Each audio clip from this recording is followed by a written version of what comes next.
Hello అండి, అందరికీ hi. అందరు ఎలా ఉన్నారు? బాగున్నారా? వెల్కమ్ టు అవర్ ఛానల్ అంజలి రమావత్. ఈ వీడియో అయితే నేను సండే రోజు తీసుకున్న వీడియో అనమాట. సో నా డే రొటీన్ చూపిస్తూనే కొన్ని విషయాలు అయితే మీతో షేర్ చేసుకోవాలి అనుకుంటున్నాను. వీడియో స్కిప్ చేయకుండా లాస్ట్ వరకు చూసి ఈ వ్లాగ్ మీకు ఎలా అనిపించింది అనేది మాత్రం చిన్న కామెంట్ అయితే చేయండి. సండే అయితే ప్రేయర్ నుంచి వచ్చిన తర్వాత ఇంకా చిన్నగా పని అయితే స్టార్ట్ చేశాను. సాయంత్రం అయితే 4 అయింది అప్పుడు టైం. మా పిల్లలు రోజు అంతకు ముందు అయితే అంగన్వాడీలో ఇచ్చిన పాలు అలాగే వాటితో రాగి జావ కూడా చేసి పెట్టేదాన్ని. అంతకుముందు రోజు చేసేదాన్ని కదా, వాళ్ళు కూడా ఇసుకొచ్చింది అనుకుంటా, మధ్యలో అయితే ఆపేశారు. అంతకుముందు బూస్ట్ కలిపిచ్చేదాన్ని, ఇప్పుడైతే హార్లిక్స్ డబ్బా తీసుకొచ్చాను. ఒట్టిగా ఇస్తే అసలు తాగట్లేదు, అందులో ఏదో ఒకటి కలపాలి. టీ కాఫీ లాంటివి అయితే చిన్నపిల్లలకి తాపేయకూడదు కదా, అందుకని హార్లిక్స్ అయితే కలిపి తాపుతున్నాను. అంతకుముందు అసలు వాళ్ళు తాగేవాళ్ళు కాదు కదా, నేను కూడా ఈ అంగన్వాడీ పాలైతే తాగేదాన్ని కాదు. అంటే ప్రెగ్నెంట్ గా ఉన్నప్పుడు ఒకసారి తాగాను, అప్పుడు నాకు అసలు నచ్చలేదు ఆ టేస్ట్. ఇంకా అప్పటి నుంచి పాలు తాగాలన్నా కూడా నాకు ఇంట్రెస్ట్ అయితే రావట్లేదు. మా వారు ఇద్దరు పిల్లలు అయితే తాగుతారు. ఇంకా సామాన్లన్నీ ఎలా పడితే అలా ఉన్నాయి, అన్ని ఇంకా తోముకోవాలి కాబట్టి ఒక గిన్నెలో అయితే తీసుకుంటున్నాను. ఒక్కోసారి వ్లాగులు తీయాలంటే చాలా కష్టం అవుతుంది. మా చిన్నమ్మాయి అయితే స్టాండ్ కదిపేసేది, ఇంకా దాన్ని కింద పడేస్తా ఉండిద్ది. సెల్ కూడా ఇంకా పగిలిపోయింది ఒకసారి అయితే. పగిలిపోయిన సెల్ ని మా వారికి ఇచ్చేసి మా వారి దగ్గర ఉన్న సెల్ అయితే నేను తీసుకున్నాను. చిన్నమ్మాయి అయితే కొంచెం వేడిగా ఉన్న పాలు అస్సలు తాగదనమాట. వేడి వేడి అని అరుస్తా ఉండిద్ది. అందుకే మళ్ళీ రెండోసారి అయితే చల్లారుస్తున్నాను. కొంచెం వేడి మీద తాగితేనే పాలు బాగుంటాయి కదా, మరి చల్లగా అయిపోతే సగం గ్లాస్ అయ్యింది, సగం ఏమో పారబోసిద్ది. అందుకే కొంచెం గోరువెచ్చగా చేసి ఇచ్చాను. మా చిన్నమ్మాయికి 1.5 years అనమాట. పాలు మానిపించాలంటే చాలా కష్టం అవుతుంది. నైట్ టైం అయితే గుక్క పట్టి ఏడుస్తుంది. ఏమైనా టిప్స్ ఉంటే చెప్పండి అబ్బా. పెద్దమ్మాయి అద్వితాకి అయితే 2 years ఫీడింగ్ ఇచ్చాను. ఇంకా చిన్నమ్మాయికి అయితే 1.5 years చాలు అనుకుంటున్నాను. మార్నింగ్ టైం అయితే ఫీడింగ్ ఇవ్వట్లేదు, కానీ నైట్ టైం మాత్రం ఇంకా నా దగ్గరే పడుకునేది కదా, చాలా అంటే చాలా ఇబ్బంది అవుతుంది అనమాట. ఇంకా పాలు ఇవ్వకపోతే మాత్రం ఏడుస్తానే ఉండిద్ది. ఆమె ఏడుపు చూడలేక ఇంకా మానిపించే టైంలో మానిపిద్దాం అన్నట్టుగా మళ్ళీ ఫీడింగ్ స్టార్ట్ చేస్తుంది. ఎలా మానిపించాలో ఏమైనా తెలిస్తే కొంచెం కామెంట్ లో చెప్పండి. మార్నింగ్ టైం ఎంతసేపు అయినా పని చేసుకుంటాను, కానీ ఇంకా ఈవినింగ్ అయితే మాత్రం ఎర్లీగా పని చేసుకోవాలి. 7 లోపే ఇంట్లో పని అంతా అయిపోవాలి. అలా ఉంటేనే నాకు బాగుంటుంది అనమాట. ఇంకా 7 దాటిందంటే మైండ్ అంతా డిస్టర్బ్ గా హడావుడిగా ఉంటుంది. అందుకని ఇంక ఈ రోజు అయితే సండే రోజు నేను ఇంకా 4 o'clock ఇంకా ఇంట్లో పని చిన్నగా స్టార్ట్ చేశాను. సాయంత్రం అయితే ఇంకా 7 కల్లా పని చేసుకుంటే చిన్నగా ఇంకా పిల్లలకి స్నానాలు కానీ వాళ్ళకి అన్నం తినిపియడం అయితే ఇంకా వాళ్ళతో టైం స్పెండ్ చేయొచ్చు అనమాట. ఇంకా లేట్ గా అయిందంటే వాళ్ళకి అన్నం కానీ స్నానాలు అన్ని కూడా లేట్ అయిపోతాయి, పడుకునే టైం కూడా లేట్ అయిపోయింది. అందుకని ఇంకా 7 కల్లా పని అయిపోవాలనే టార్గెట్ అయితే రోజు నాకు ఇంకా అదే అనమాట. పిల్లలు ఎక్కువగా గ్లాసులతో గిన్నెలతో ఆడుకుంటా ఉంటారు. ఇంట్లో ఉన్న గ్లాసులు గిన్నెలన్నీ బయటకు తీసుకొచ్చి మట్టిలో ఆడుకుంటా ఉంటారు అనమాట. అందుకని మామూలు సామాన్ల కంటే గ్లాసుల గిన్నెలే ఎక్కువ ఉంటాయి నాకు తోమడానికి, చిన్న చిన్న వస్తువులు. అంట్లు తోమే టైంకి మా చిన్నమ్మాయి వచ్చి ఇంకా తడిసిపోతుందని మా పెద్దమ్మాయి వెంట అయితే ఇంకా అలా సెంటర్లో అలా తిప్పుకొని రా అని పంపించాను. బయట ఇట్లయితే ఈజీగా తోమేస్తాను, కానీ ఇంత ప్లేస్ నేను ఊడవాలంటే మాత్రం ఒక అరగంట 40-50 నిమిషాలే పట్టిద్ది ఒక్కోసారి అయితే. ఊడ్చి నాకైతే నడుములు నొప్పి వచ్చేస్తాయి కూడా. ఒక్కోసారి అయితే ఇంటి ముందు కొంచెం ప్లేస్ లో ఊడ్చేస్తాను. అటంతా బాగానే ఉందనుకుంటే మాత్రం ఇంకా రోజుకు ఒక పూట ఊడుస్తాను, ఉదయం గానీ సాయంత్రం గానీ. ఇంటి ముందు అంటే కంపల్సరీగా ఊడవలసిందే, ఎందుకంటే ఇంటి ముందే వేప చెట్టు ఉంది కదా, ఎక్కువగా ఆకులు రాలుతా ఉంటాయి. ఎంత ఊడ్చినా ఊడ్చినట్టే ఉండదు. మొన్నటి వరకు అయితే బాగా ఆకులు రాలాయి అనమాట. ఇంక ఇప్పుడైతే కాయలు రాలుతాయి. ఇంకా ఆ తర్వాత ఈగలు ఇవన్నీ డిస్టర్బ్ గా ఉంటుంది అనమాట ఈ వేప చెట్టు ఉంటే కనుక. అలా అని తీసేయడానికి మాత్రం కుదరదు. సమ్మర్ లో అయితే ఇంకా వేప చెట్టు కిందే పడుకుంటాం, మంచాలు వేసుకొని కూర్చోవడం లాంటివి చేస్తాం కాబట్టి. ఇంటి ముందు అయితే అంతకుముందు గ్రీన్ కలర్ క్లాత్ ఉండేది కదా, అది బాగా పాడైపోయింది. 2 సంవత్సరాలు అయింది అనమాట అది పెట్టి.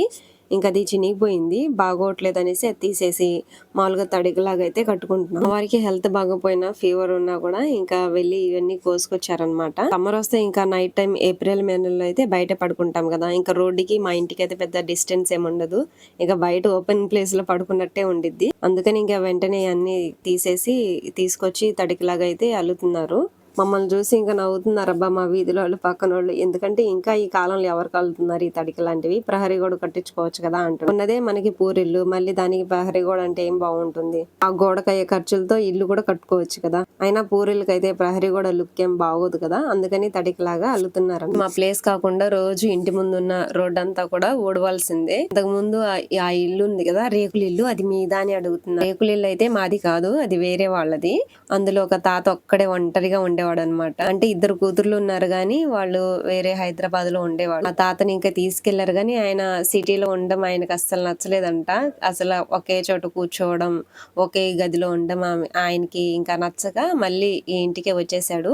మా తాతకైతే రోజు నేనే అన్నం పెట్టేదాన్ని. స్టార్టింగ్ కొత్తలో ఇంటికి వచ్చినప్పుడు మాత్రం నా దగ్గర ఇంకా బియ్యం తీసుకొచ్చి అన్నం వండించుకునేవారు. ఆ తర్వాత ఆయన ఏం వండుకుంటారులే అనేసి నేనే ఒక 2 పూటలు అన్నం పెట్టేదాన్ని. ఆయన 2 పూటలే తింటారు. ఎవరైనా జాలి కలిగిన వాళ్ళు ఉంటే మాత్రం వాళ్ళు అన్నం తీసుకొచ్చి తాతకు పెట్టేవారు. మా తాత రీసెంట్ గా చనిపోయారు. అంటే నేను పొయ్యి దగ్గర కూర్చొని రొట్టెలు చేస్తా ఉంటాను కదా, వెనకాల ఆ ఇల్లు కనిపించిద్ది అనమాట. అందుకని చాలా మంది అడిగారు ఆ ఓపెన్ ప్లేస్ లో ఉన్న రేకుల ఇల్లు కూడా మీదేనా అని. అందుకని ఈ స్టోరీ అంతా చెప్తున్నాను. ఎండాకాలంలో పొయ్యి ముట్టియాలంటే పెద్ద యుద్ధం లాంటిది అనమాట. గాలి బాగా వీస్తా ఉంటది కదా, అస్సలు పొయ్యి ఎలగడానికే కుదరదు. అగ్గిపుల్లలన్నీ అయిపోతా ఉంటాయి. ఈ రోజంటే కొంచెం గాలి తక్కువ ఉంది కాబట్టి వెలిగించేసాను, కానీ ముందు ముందు అయితే కష్టమే అయ్యిద్ది. రొట్టెలు కూడా అస్సలు అవ్వవు. ఒక సైడ్ గాలికి ఇంకా నిప్పంతా ఒక సైడ్ వెళ్ళిపోతా ఉండేది, ఒక సైడ్ కాలిద్ది, ఒక సైడ్ రొట్టెలు కాలవు అనమాట. రోజు రొట్టెలు చేయాలంటే నాకు కష్టంగానే ఉంది. అయినా తింటాను అనమాట. కొంచెం 4 రొట్టెలైనా సరే కంపల్సరీ చేసుకుంటాను. ఎండాకాలంలో ఇంకా పొయ్యి దగ్గర కూర్చోవాలంటే ఇబ్బంది. ఇంకా ఎండలో వేడికి పొయ్యి దగ్గర వేడికి అయితే ఇంకా మామూలుగా ఉండదు. ఇంటి ముందు తడికే కట్టుకున్న తర్వాత కొంచెం కొత్తగా అనిపిస్తుంది నాకైతే. మొత్తం ఆ గుర్రు దగ్గర ఆ టాటర్ గుర్రు ఉంది కదా, అంతవరకు కట్టాలన్నమాట. అంతా ఓపెన్ ప్లేస్ అయ్యేసరికి గాలి వీసినా కూడా ఆకులు చెత్త చెదారం అంతా కూడా ఇంకా ఈ పూల మొక్కల సైడ్ వచ్చేస్తా ఉంటది. రోజు ఇంకా ఓడుకోలేక సావాలి. రొట్టెలు చేయడానికి వేడి నీళ్ళు అయితే పెట్టేసి ఇంకా పొయ్యి ముట్టించి పెనం కూడా కడిగేసి పొయ్యి మీద పెట్టేశాను అనమాట. రొట్టెలు ఎలా చేయాలో చెప్పండి అని చాలా మంది అయితే అడుగుతున్నారు కామెంట్లలో. నేను ఆల్రెడీ ఎలా చేయాలి ఏంటనేది కూడా ఒక వీడియో కూడా చేసి పెట్టాను. మీకు ఇంట్రెస్ట్ ఉంటే ఆ వీడియో కూడా ఒకసారి చూడండి. ఇక సండే కదా, మా వారైతే చికెన్ తేడానికి వెళ్ళారు. ఆయన వచ్చే లోపలే నేను రొట్టెలు కూడా కంప్లీట్ చేసేయాలి. మెయిన్ గా మీతో ఒక విషయాన్ని షేర్ చేసుకోవాలి అనుకున్నాను కదా, ఆ విషయంలో అయితే రోజు మా అమ్మకి నాకు ఫుల్ గొడవ అనమాట. వీడియో లాస్ట్ వరకు చూసి మీరు ఒక మంచి సజెషన్ ఇస్తే నేనైతే డెసిషన్ తీసుకుంటాను. నేను ప్రస్తుతం ఏ డెసిషన్ తీసుకోలేకపోతున్నాను. ఏంటంటే మామూలుగా అయితే నాకు 2 అమ్మాయిలే కదా, నేనైతే ఇంక 2 అమ్మాయిలు చాలు. ఈ సమ్మర్ లో నేను చిన్న ఆపరేషన్ ఫ్యామిలీ ప్లానింగ్ చేయించుకోవాలి అనుకుంటున్నాను అని నేను అంటానన్నమాట. మా అమ్మేమో వద్దు ఉంచు, అబ్బాయి కావాలి అని, పుట్టాలి వారసుడు కావాలి అని అంటా ఉంది. సరేలేని మా అమ్మ మాట విని ఉంచినా కూడా నాకైతే అబ్బాయి పుడతారని నమ్మకం లేదు, అమ్మాయే పుట్టిద్ది అనిపిస్తుంది. మా సైడ్ మా బంజారా వాళ్ళలో ఎలా ఉంటుందంటే ఎంతమంది అమ్మాయిలు ఉన్నా సరే వాళ్ళు ఇంకా గొడ్రాల కిందే లెక్క అనమాట. అబ్బాయి ఉంటేనే ఆమె సంపూర్ణమైనట్టు అనే ఫీల్ లో ఉంటారు. ఇప్పుడైతే చాలా మంది చేంజ్ అయ్యారు, కానీ కొంతమంది ఉంటారు ఇంకా బీసీ కాలంలోనే ఉండేవాళ్ళు. ఇంకా అమ్మాయి అబ్బాయి అనే తేడా చూపించే వాళ్ళు ఉన్నారనమాట. ఇప్పుడు మన 2 అమ్మాయిలు తీసుకొని ఏదైనా ఫంక్షన్లకి ఏమైనా అకేషన్స్ కి వెళ్ళినా కూడా గొడ్రాల కింద చూస్తారు. ఇదైతే నాకు అస్సలు నచ్చదు. వీళ్ళు ఎందుకు ఇలా చేస్తున్నారు అనేది. ఈ కాలంలో కూడా అమ్మాయి అబ్బాయి తేడా ఏముంది? అయినా అమ్మాయిలు ఏ విషయంలో అసలు తక్కువ చెప్పండి? ఏ రంగంలో చూసినా కూడా అమ్మాయిలే ఉన్నారు. అమ్మాయిలు అబ్బాయిలు అని ఇంకా తేడా చూపిస్తున్నారంటే ఇంకా వాళ్ళకి దండం పెట్టాల్సింది. కొన్ని సార్లు బయట సమాజం కొన్ని పరిస్థితులు చూసినప్పుడు అబ్బాయిల కంటే అమ్మాయిలే బెటర్ అనే ఫీల్ అయితే వస్తుంది. అమ్మ బాధ ఏంటంటే ఇప్పుడంతా బాగానే ఉంది, 2 అమ్మాయిల మీద నువ్వు ఫ్యామిలీ ప్లానింగ్ చేయించుకుంటా గానీ ఫ్యూచర్ లో నిన్ను ఎవరైనా ఆ మాట అంటే మాత్రం ఇంకా నేను కూడా బాధపడాల్సి వస్తుంది అని ఆమె అంటుందన్నమాట. సరేలేని నేను ఎవరైనా సరే యాక్సెప్ట్ చేయడానికి అయితే సిద్ధంగా ఉన్నాను, కానీ ఇప్పుడున్న పరిస్థితులకి ఇప్పుడున్న ఖర్చులకైతే నాకైతే భయం వేస్తుంది. 2 పిల్లలతోనే నాకైతే అస్సలు కష్టంగా అయిపోతుంది. ఎవరైనా ఇంట్లో చూసుకునే వాళ్ళు, కొంచెం ఎత్తుకునే వాళ్ళు, ఏడ్చేటప్పుడు దగ్గరికి చేసుకునే వాళ్ళు ఉంటే మాత్రం ఓకే. వాళ్ళు లేచిన దగ్గర నుంచి పడుకునే దాకా నా వెంటే ఉంటారన్నమాట. అప్పుడప్పుడు నన్ను నేనే మర్చిపోతాను. ఒక్కోసారి తల దూకోవడానికి కూడా టైం, ఆడుకున్నంతసేపు బాగానే ఆడుకుంటారు, కానీ ఆ తర్వాత వచ్చి మాత్రం ఇంక ఇబ్బంది పడతా ఉంటారు. ఇంట్లో పెద్దవాళ్ళు ఉండి వాళ్ళ సపోర్ట్ ఉంటే ఎంతమందినైనా కనొచ్చబ్బా. మా అమ్మ ఎత్తుకునేది కాదన్ను, కానీ ఆమె ఎక్కడో ఆ ఇల్లు చివర మా ఇల్లు చివర అనమాట. కాసేపు వెళ్తారు అమ్మ దగ్గరికి, కాసేపు ఒక అరగంట గంట ఆడుకొని వస్తారు. ఆ తర్వాత అంతా ఇంకా నా దగ్గరే. ఇంకా మత్తుందంటారా, ఇంకా ఆమె గురించి చెప్పడానికి అయితే ఇంకా మాటలు లేవు. అసలు ఆమెకి మనవరాలు ఉన్నారన్న విషయమైనా తెలుసో లేదు, ఏ రోజు కూడా పిల్లల్ని దగ్గర తీసుకున్నదే లేదు. వాళ్ళు పుట్టినప్పుడే ఇంకా హాస్పిటల్లో చూడడానికే రాలేదు, ఇంకా పిల్లల్ని మాత్రం దగ్గర తీసుకొని ఏం చేసి. అప్పుడప్పుడు మా పిల్లలైతే మర్చిపోయి వాళ్ళ నాయనమ్మ వాళ్ళ ఇంటికి వెళ్తారనమాట. ఆమె అసలు చూడదు. వెనక్కి పంపించేసిద్ది. మీ అమ్మమ్మ దగ్గరికి వెళ్ళు, మీ అమ్మ దగ్గరికి వెళ్ళని. ఈనాడు మా పిల్లల్ని సంకలో పెట్టుకొని అలా తిప్పిందే లేదు. ఒక 5 రూపాయలు ఇచ్చి కొనుక్కొండ్రా అన్నదే లేదు. మంచం మీద ఎక్కితేనే మట్టి అయిద్దని పిల్లల్ని కిందకి దింపేసేంత గొప్ప నాయనమ్మ దొరకడం మా పిల్లల అదృష్టం అన్నమాట. సరేలే ఇంకా ఆమె విషయం ఎందుకు గాని, ఇంకా నేనైతే 2 ఆడపిల్లలు చాలని ఫ్యామిలీ ప్లానింగ్ అయితే ఈ సమ్మర్ లో చేయించుకోవాలి అనుకుంటున్నా. 1000 కోట్ల ఆస్తున్న వైఎస్ జగన్ గారికి 2 అమ్మాయిలు. వాళ్ళతో మనం పోల్చుకుంటే మనమే. మంత్ ఎండింగ్ వస్తే కనీసం అకౌంట్ లో ఒక 1000 రూపాయలు కూడా ఉండవు. అదేదో సినిమాలో పిల్లలు పుట్టిన తర్వాత వాళ్ళు పెరిగేదాకా వాళ్ళ ఖర్చులన్నీ ఇంకొక లిస్ట్ రాసుకుంటారు కదా, అలా లిస్ట్ చూసుకుంటే మాత్రం నాకు గుండె గుబేలైపోతుంది. ఈ కాలంలో పిల్లల్ని పెంచడం అంటే చాలా కష్టమేనా. అదేమనంటే మమ్మల్ని మేము కనలేదా, మేము పెంచలేదా అనే మాట మాత్రం బాగా వాడతారు. ఇప్పుడు కానీ పెంచితే మాత్రం తెలిసిద్ది వాళ్ళకి. పిల్లలు మారిపోయారు, అంతకు ముందులా లేరు. అంతకు ముందు అయితే అమ్మ ఎప్పుడు అన్నం వండితే ఎప్పుడు తిందామని ఆకలితో చూస్తా ఉంటారన్నమాట. కానీ ఇప్పుడు అలా కాదు. వాళ్ళు వండి సంకలో పెట్టుకొని అది చూపించి ఇది చూపించి తినమ్మా నోరు తెరమ్మన్నా కూడా నోరు తెరవరు. మన ఓపిక సహనం అంతా కూడా వాళ్ళు అన్నం తినే దగ్గరే పరీక్షిస్తారనమాట. అంతకు ముందు అయితే పిల్లలకి దగ్గు జలుబు కూడా చేసేది కాదు. కానీ ఇప్పుడు పిల్లలకి దగ్గు వచ్చినా, తుమ్ము వచ్చినా, జలుబు చేసినా హాస్పిటల్ ఎత్తుకొని వెళ్ళాలి. ఇంకా మా అమ్మ వాళ్ళ కాలంలో అయితే వాళ్ళు కన్సీవ్ అయితే వాళ్ళకి హాస్పిటల్స్ టాబ్లెట్స్ అయితే తెలిసేదే కాదు. కానీ ఇప్పుడు మాత్రం కన్సీవ్ అయ్యారంటే మంత్లీ స్కానింగ్ కంపల్సరీ, టాబ్లెట్లు మింగాలి, బెడ్ రెస్ట్ అయితే బెడ్ రెస్ట్ తీసుకోవాలి. నాకు మాత్రం ఇంట్లో పెద్దవాళ్ళు సపోర్ట్ లేదనమాట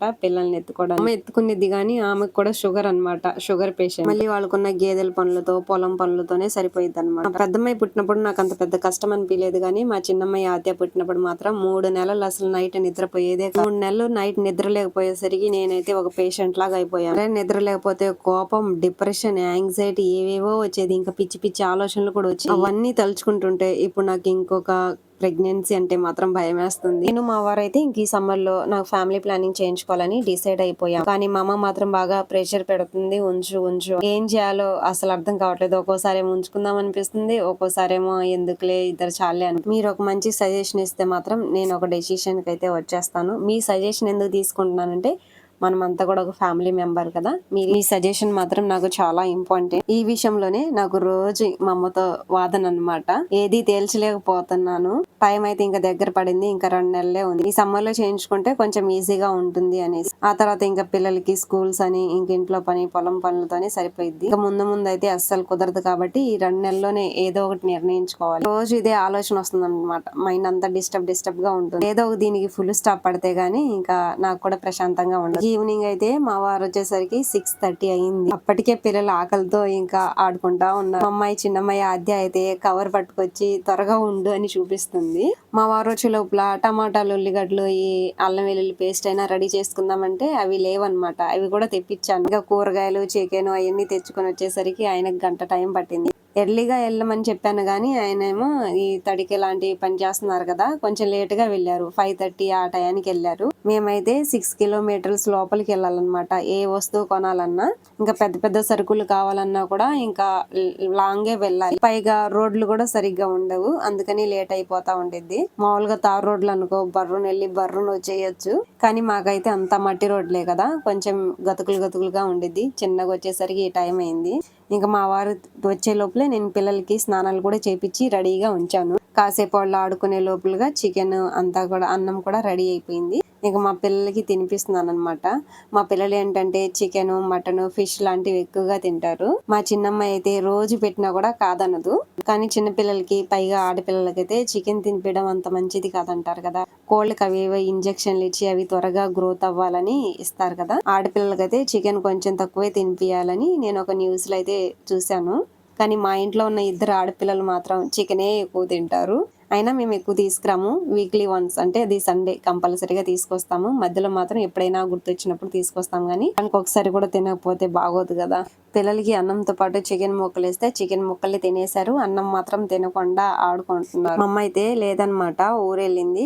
మా అమ్మ వాళ్ళ ఇంటికి వెళ్ళింది. ఇంకా మా నాన్న ఒక్కడే ఉన్నాడని ఇంక మా నాన్న కూడా డిన్నర్ కి పిలిచాము. వెళ్ళి 3 days అయింది. రోజు ఇంకా మా నాన్న అన్నం ఒకటే వండుకుంటున్నారు, కూర మాత్రం నేను పంపిస్తున్నాను. ఇంకా సండే కదా, సండే మాత్రం మా ఇంటికి ఇన్వైట్ చేశాను. అన్నం కూడా నేనే వండేదాన్ని, కానీ ఆ చివరి నుంచి ఈ చివరికి 3 పూటలు తినడానికి రావాలంటే కష్టంగా ఉండేది. అందుకని మామూలుగా మార్నింగ్ టైం మాత్రం ఇంకా మార్నింగ్ నైట్ నేను మాత్రం కర్రీ పంపిస్తున్నాను. అంతకుముందు అయితే మా ఇల్లు అయితే మా నాన్న వాళ్ళ ఇంటి ఎదురుగానే ఉండేది. ఇప్పుడు మేము ఇటు చివరి తీసుకున్నాం కదా, అందుకని డిస్టెన్స్ అయిపోయింది అనమాట. సమ్మర్ లో అయితే ఇలా ఆరు బయట కూర్చొని పిల్లలతో ఆడుకుంటూ అన్నం తింటూ ఎన్విరాన్మెంట్ చూస్తే చాలా బాగుంటది కదా. నేను వీడియో తీద్దామని స్టాండ్ పెట్టాను కదా, మా అమ్మాయి చూస్తుంది అనమాట ఎలా కదిలిద్దాం ఎలా పడేద్దామని. చికెన్ ముక్కల వరకు తినేసి అన్నం మాత్రం ప్లేట్ లో అలాగే ఉంచేశారు వీళ్ళిద్దరు. మా ఇంట్లో మాత్రం మా వాడు దోసకాయలు తీసుకొస్తారా, నేను కూర వండేదాకా కూడా ఉంచరు. మా పిల్లలిద్దరు కూడా కట్ చేసుకొని, నేను కట్ చేయకపోతే వాళ్ళైనా సరే ఇబ్బంది పడుతూ కట్ చేసుకొని తింటా ఉంటారు. అందులో సాల్ట్ వేసుకొని తింటారనమాట. ఇందాక మా ఆయన కూరగాయలు తీసుకొచ్చారు కదా, అందులో 3 దోసకాయలు తీసుకొచ్చారు. ఇప్పటికీ ఒక దోసకాయ అయితే కంప్లీట్ చేసేసారు. మళ్ళీ ఒకటి తీసుకొచ్చి ఇంకా తొక్క తీసి ఇవ్వు, సాల్ట్ వేసి ఇవ్వు అంటున్నారు. అన్నం తినడానికి మాత్రం తినరు, కానీ ఇలా పై తిండి మాత్రం బాగా తింటారు. దోసకాయలు తినడం కూడా మంచిదే కదా. చిన్నప్పుడు మేము కూడా అలాగే తినేవాళ్ళం సాల్ట్ వేసుకొని. మా చిన్నమ్మాయి అయితే విత్తనాల వరకు తినేస్తుంది. తనకు పళ్ళు లేవు కదా, పైన 4 పళ్ళు కింద 3 పళ్ళే ఉన్నాయి. తనకి నమలడం చేత కాదు కదా, ఇంకా విత్తనాల వరకు తినేసి ముక్కలన్నీ పడేస్తా ఉంది. తను విత్తనాల వరకు తినేసిన తర్వాత ఇంకా మా అమ్మాయి దగ్గర కూడా లాక్కొని తింటుంది అనమాట. ఇంకా తర్వాత మా వారు తీసుకొచ్చిన కూరగాయలు అలాగే ఉంటేను కవర్ నుంచి తీసి ఇంకా అన్ని బాక్సులు అయితే సర్దుకుంటున్నాను. పద్దాకలా అంత దూరం వెళ్ళి కూరగాయలు తీసుకురావడానికేమో కుదరదు. అందుకని మా వారు వారానికి సరిపడా ఒకేసారి తీసుకొస్తారు. ఏమో ఊళ్ళలో కూరగాయల బండులు లాంటివి కూడా రావన్నమాట, చాలా తక్కువ. ఎప్పుడో నెలకు ఒకసారి ఒక ఆటో లాంటిది మాత్రం వస్తది. ఇంకా అయిపోయిన ప్రతిసారి ఊరకాలంటే కుదరదు కదా, ఏదో ఒక పనిలో ఉంటారు. ఇంకా అందుకని వారానికి సరిపడా కూరగాయలు అయితే ఒకేసారి తీసుకొస్తారు. ఈ పిల్లలిద్దరు మధ్యాహ్నం పడుకున్నారంటే మాత్రం నైట్ పడుకోవడానికి 10 అయ్యిద్ది. డాన్స్లు వేసుకుంటూ ఇద్దరు ఆడుకుంటూ కొట్టుకుంటూ ఏడ్చుకుంటూ పడుకునేసరికి 10 అయ్యిద్ది అనమాట. ఇక సండే మా ఈవినింగ్ అయితే ఇలా గడిచిందనమాట. మీకు నచ్చిందా?